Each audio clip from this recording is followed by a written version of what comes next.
mga pare ko, part 2 po ng ating video patungkol po sa maintenance itong ating shock, at ngayong araw po nito, ito ating tatanggalin upang mapalitan po natin yung langis. Sa pagtatanggal naman po nito is madali lamang at halos kalating oras lang po ang inyong gugugulin at matatanggal nyo na po ito. At ang kauna-una nyo pong gagawin ay kailangan nyo pong tanggalin yung inyong gulong at sabay nyo na rin po yung inyong brake caliper.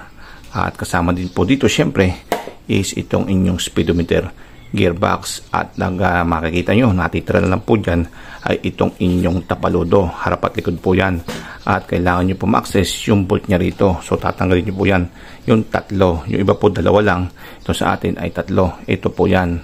At pag natanggal na po natin to ay baka po may humaharang na fairing stitch sa gilid, is isabay nyo rin po yun tanggalin at mahuhugat nyo na po itong inyong tapaludo. Ayan mga pare ko yun. So matitira lang po dito ay itong 4 na bolt, at tanggalin nyo rin po itong 4 na bolt, at once tanggal nyo po ito, ayan, is mahuhugot nyo na po itong inyong front shock. Ayan. Ang video po natin ito ay para sa may mga ganitong klaseng front shock. Ito po, yung ganito po, yung pinakaibabaw nya, yung meron lang po siyang cap.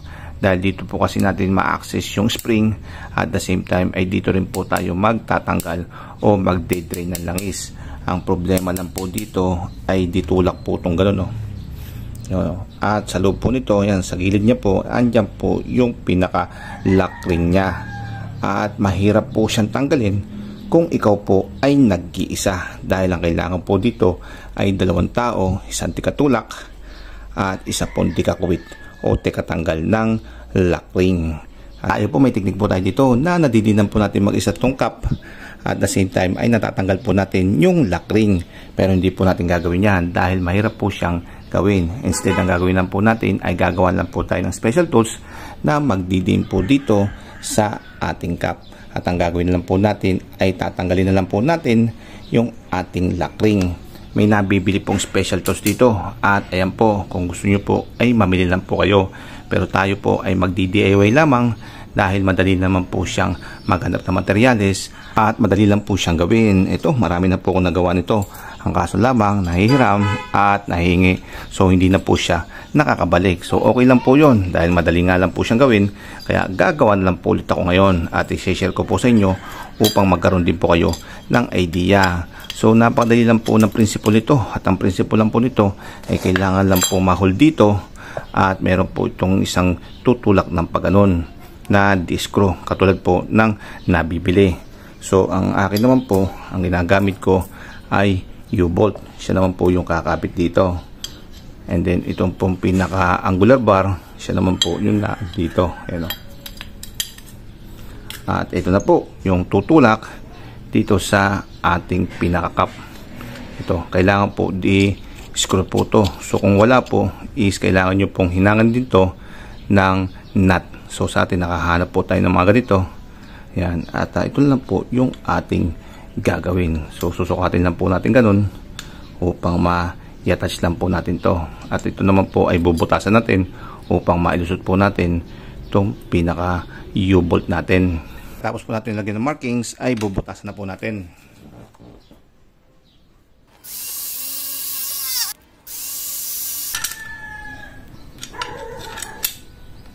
Then pagkatapos po natin makakabit dito sa ating shock, ayan po yung forma nyo, ay kunin na po natin yung ating tumutukod. So ito sinukat na po natin at papantay po natin siya dito.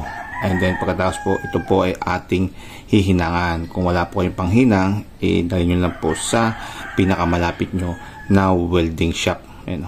Ito na mga pare ko, at nahinangan na po natin siya, at ito na po yung ating finished product.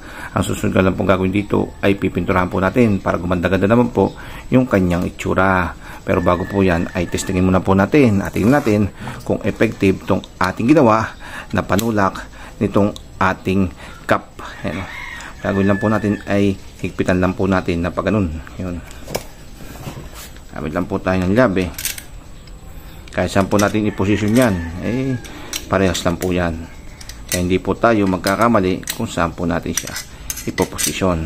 Then pag medyo mahigpit na po, tamang higpit lang, huwag naman po sobra, pwede na po natin itong paikutin upang idinan itong ating cap.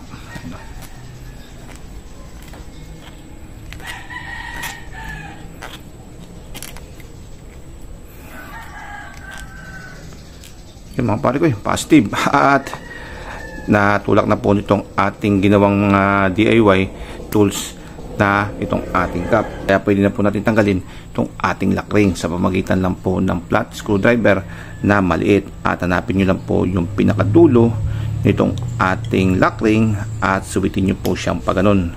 Pagka suwit nyo ay pwede na po nyo siyang i-kwitin palabas. Ayan. Suwitin nyo siyang ganun. Ayun.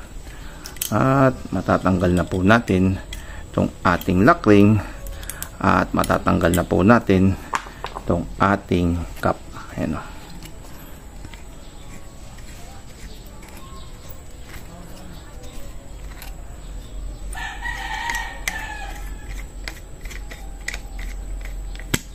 Yun, ito nyo, obvious niya. At pwede na po natin tanggalin itong ating tools.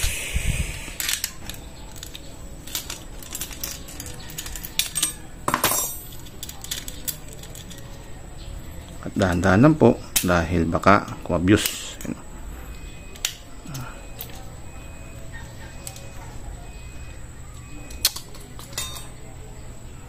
Hindi po ba mga pare ko?